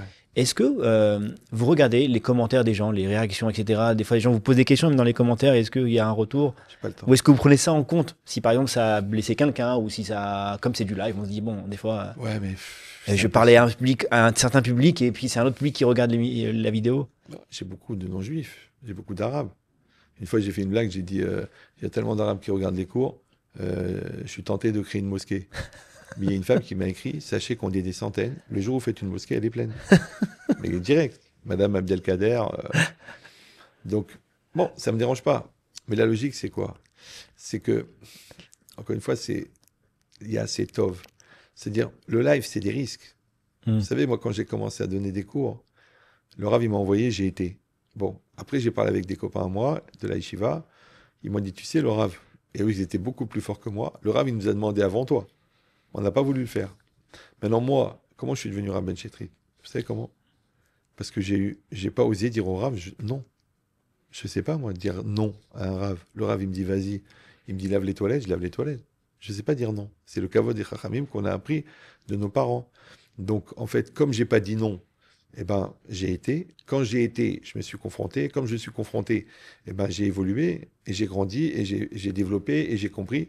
Donc, en fin de compte, toute ma réussite, elle est basée sur le fait que... Maintenant, un jour, je parlais justement avec Rav Eman, et quand j'ai sorti le premier livre, et je lui ai dit, mais pourquoi vous écrivez pas un livre? Alors, il m'a dit, non, c'est des choses évidentes que tout le monde connaît, t'as pas besoin de les imprimer. Je lui ai dit, non, c'est parce que vous avez peur d'être relu et d'être critiqué. Ah, moi, j'étais cash, hein. Je lui ai dit, moi, parce que oui, aussi, il me disait, pourquoi tes cours, tu les sors directement? Ouais, lui, il sortait, par exemple, ses cours tous les jours, et il était filmé par quelqu'un, et après, il revoyait, il dit, non, ça, c'est pas bien, ça, c'est pas bien, c'est pas bien. Du coup, il sortait pas. Moi, je dis, moi, j'ai fait la Joconde. J'ai fait la Joconde, Bémet. Mais il y a une petite tache en bas. Je vais jeter la Joconde. Non, je la sors. Il y a une petite tache. C'est pas grave. C'est une logique de Bitul Borov. D'accord? Ça veut dire que la majorité, elle est bonne et il y a un petit défaut. Et j'ai toujours fait comme ça. Maintenant, il y aura des gens qui vont me dire oui, mais il y a un petit défaut. Je sais. Maintenant, moi, j'ai des milliers d'élèves. Je vais. Moi, les enfants, ils me disent mais papa, c'est pas possible. Ah, ben, il vegan, tout le monde te dit bonjour. Je dis ben, je fais un cours à Ramoth. Il me dit la moitié de la salle, 250 personnes, c'est des élèves à toi. On écoute Amir, à l'écoute, à Gateshead. Donc, j'ai jamais cherché à faire du buzz et avoir des élèves. J'ai jamais cherché. J'ai fait le même cours, d'accord? Il y a des gens, ça profite. Maintenant, il y a des choses qui plaisent pas, des choses qui... C'est normal. C'est celui qui aimait tout le monde. C'est un dictateur, et ils osent pas le dire. Est-ce que vous avez gardé le même style d'enseignement depuis que vous avez commencé? Non, j'ai évolué. Ouais. Par exemple, les exemples, quand j'ai commencé, j'étais trop cash. Trop. Donc déjà, au niveau psychologique, c'était trop violent. Du coup, il y a des gens qui faisaient des crises d'épilepsie pendant le cours. Et puis les exemples, ils étaient des fois grossiers. C'est trop... Parce qu'il y a un Yetzirara, quand tu as le public, d'aller trop loin. Donc il faut avoir une mesure au niveau de la sniout, au niveau même des fois des images. Et moi, je me rendais même pas compte parce que je savais encore une fois qu'une image, elle fait gagner 10 ans. Mais le problème, c'est que des fois, l'image, elle peut polluer la tête de l'autre. C'est ça, ouais. Ça peut être du nivoulpé, ça peut Et être... quoi, alors, on vous l'a dit, ça? Oui, il y a des gens qui me l'ont dit. Bon, j'étais jeune, enfin, on apprend, hein, grâce à Dieu. On dit chacham oev tochachot. Donc moi, j'ai appris. Donc je fais attention, je vais pas trop loin, je choisis les exemples, et puis je choisis le public. Mais je me rappelle, à l'époque, il y avait, je sais plus quel Rav, je crois Rav Diamante, il avait des cassettes. Et sur la cassette, il est marqué, c'était marqué les Tzibour Haredi, les Tzibour Lo Haredi. Ouais. Genre, il y a des choses qu'on dit devant des non-religieux, des choses qu'on dit devant les religieux.